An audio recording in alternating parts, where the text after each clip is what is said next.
Olá, meus amigos e minhas amigas, tudo bem com vocês? Eu sou Gustavo Eugênio do CGE Consultoria em Estudos Jurídicos e hoje, pessoal, eu estou aqui de volta para dar continuidade às nossas aulas do Direito do Trabalho Descomplicado. Hoje eu vou conversar com vocês sobre descontos salariais. É isso aí, pessoal. Vamos conversar sobre descontos salariais, porque esse já foi tema que caiu em segunda fase da prova da OAB. Mas antes de mais nada, pessoal, eu quero saber o seguinte: você já está inscrito aqui no nosso canal? Porque se você não está inscrito aqui no nosso canal, você está perdendo tempo, perdendo uma grande oportunidade de sempre receber o nosso conteúdo atualizado de direito do trabalho e processo do trabalho. Agora, se você já está inscrito no nosso canal, fica tranquilo, porque você já sabe que toda semana tem conteúdo novo aqui da prática trabalhista, da prova da OAB. Você que também, além da segunda fase da prova da OAB, você está estudando já para o concurso do TST, que ou vai sair final de 2025 ou até 2026, você já está aproveitando esse seu estudo. Outra coisa, se você já gostou desse tema, já gostou desse assunto de descontos salariais, dá um like nesse vídeo e aproveita e compartilha esse vídeo com outras pessoas para que elas também tenham essa oportunidade. Outra coisa, pessoal, já quero aproveitar aqui, no dia 17 de setembro, vai sair o edital de segunda fase, o resultado dos aprovados para a segunda fase da OAB. É a hora de você dar aquele estudo fortíssimo para você passar pela segunda fase. E eu, Gustavo Eugênio, estou aqui para te ajudar, tanto aqui no YouTube e novidade. Tem curso da prova da OAB segunda fase. Vou colocar aqui o link aqui nos comentários. Eu vou deixar o link aqui na descrição para você se inscrever e se preparar adequadamente para a segunda fase do OAB, com todo tipo de estudo voltado para a segunda fase, pessoal. Olha só, como eu falei com vocês aqui, minhas amigas e meus amigos, nós vamos conversar hoje sobre descontos salariais. A prova do OAB nos últimos anos, ela sempre tem seguido aquele caminho da prática trabalhista. É incrível como todos esses assuntos que eu vejo em segunda fase, eles caem no dia a dia e as advogadas e os advogados, eles se deparam com tudo isso com frequência. E descontos do salário, descontos na rescisão contratual é muito comum que ocorra. Então você, a partir do momento que você estuda com um professor que conhece a prática trabalhista, ele vai te mostrar o caminho das pedras e é isso que você precisa para passar na segunda fase. E esse tema desconto salarial caiu recentemente em prova do OAB. Olha o caso que ele contou aqui, que o examinador contou na prova do OAB.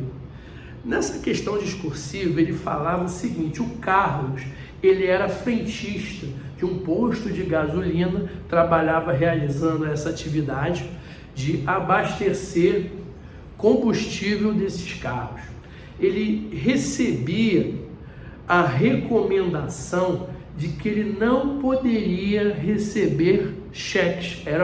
Atenção, pessoal, era uma recomendação, não era uma proibição de receber cheques.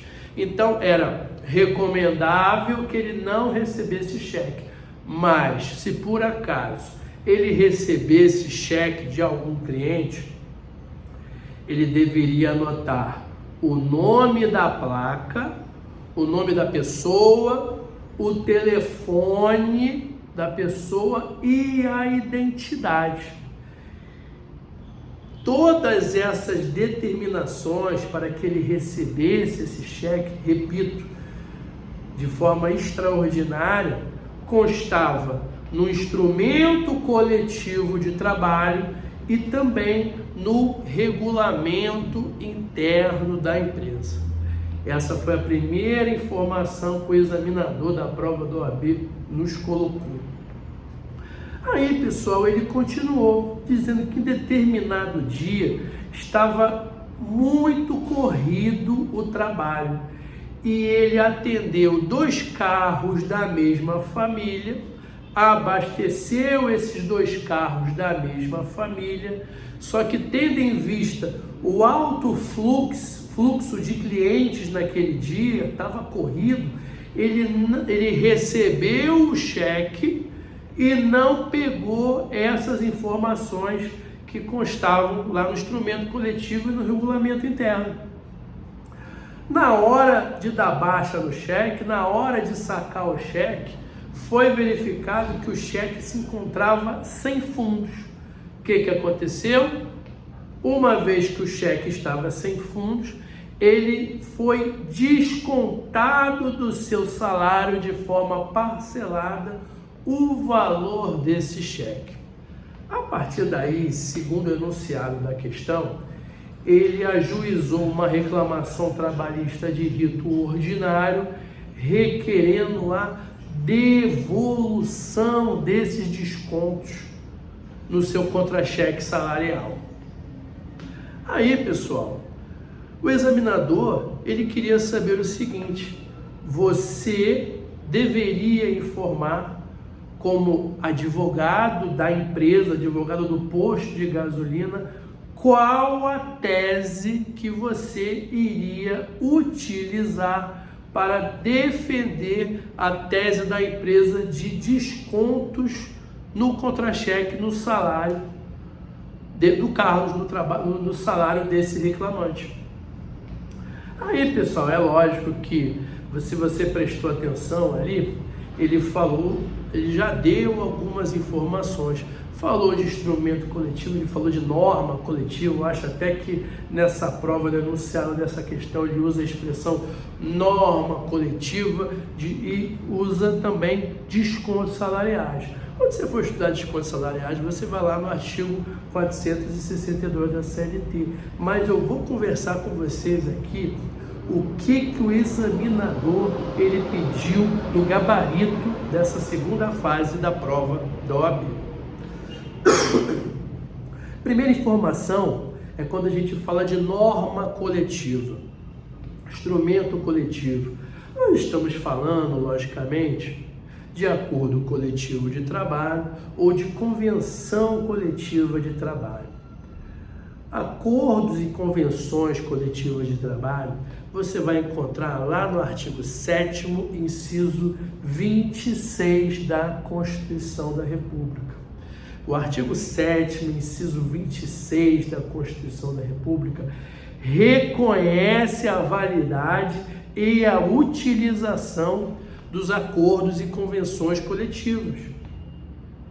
Por essa razão, pessoal, muitas vezes os acordos e convenções coletivas de trabalho estipulam direitos e deveres a empregados e empregadores que até em alguns momentos são, posso dizer aqui, diferentes ou um pouco diferentes até da própria legislação. O acordo e a convenção coletiva, por isso que é realizada por cada sindicato, o sindicato da categoria, ele é o responsável para avaliar quais são as melhores condições para aqueles trabalhadores daquela categoria. Em alguns momentos, ele vai até tirar alguns direitos, mas prevendo melhorias futuras ou melhorias para a coletividade. Às vezes ele vai mitigar alguns direitos. Quando eu digo mitigar alguns direitos, eu sempre gosto de dar aquele exemplo do motorista de ônibus urbano. Você sabe que no intervalo entre a jornada é direito do intervalo de 1 hora para repouso e descanso. Só que no caso do motorista é uma situação mais específica. Então o sindicato dos motoristas ele vai mitigando essa 1 hora, em vez de ser 1 hora integral, essa 1 hora ela vai sendo dividida. Mas lá na frente tem outros benefícios.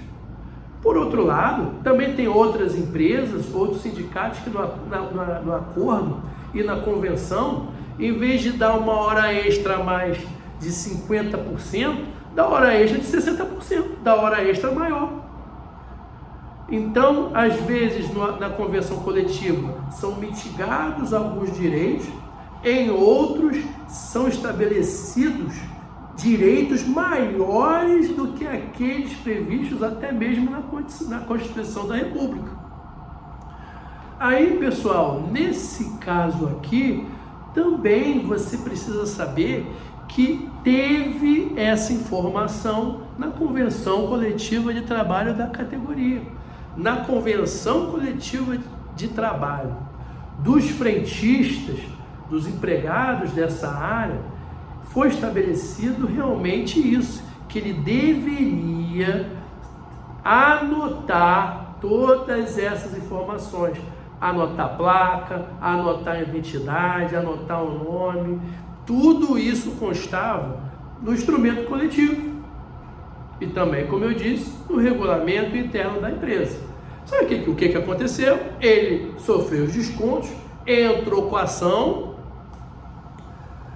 Nesse caso, também teve recurso e ele queria saber a quem cabia essa razão. E olha só, quando eu estou falando aqui de descontos, especificamente esse ponto do frentista, além do artigo 7º, inciso 26 da Constituição da República, sabe onde que você vai? Você vai achar o gabarito dessa resposta, ou um dos gabaritos dessa resposta aqui, na OJ 251 do TST, da Seção de Dissídios Individuais 1, OJ 251 da CLT. Ela fala exatamente isso. É devido, é lícito os descontos salariais no contra-cheque do funcionário quando ele não respeita as determinações previstas na norma coletiva. Por quê? Porque ele gerou prejuízo para a empresa e, pior, já constava na norma coletiva que ele deveria pegar aquelas informações. Já estava previsto. Então não foi só regulamento interno que ele violou, não. Mais do que o regulamento interno, ele violou a norma coletiva. E tanto empresário como empregado, eles têm que seguir a norma coletiva. Então a OJ 251 do TST era a tese de defesa desse posto de gasolina, que uma vez que ele gerou prejuízo, muito, não só porque ele recebeu o cheque sem fundo, não fala nem de cheque sem fundo a OJ, mas porque ele não seguiu as determinações da Convenção Coletiva de Trabalho, gerando prejuízo ao empregador, porque a partir daí, já que ele não pegou nenhuma informação, não pegou telefone, não pegou identidade, não anotou a placa, a empresa ficou totalmente desguarnecida e não tinha como correr atrás desse prejuízo sofrido. E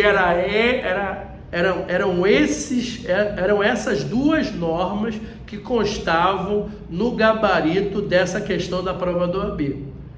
O artigo 7º, inciso 26 da Constituição da República, que fala da validade do reconhecimento dos acordos e convenções coletivas de trabalho, e da orientação jurisprudencial 251 do TST, que considera lícito o desconto quando o funcionário ele não segue as determinações da norma coletiva, da Convenção Coletiva de Trabalho.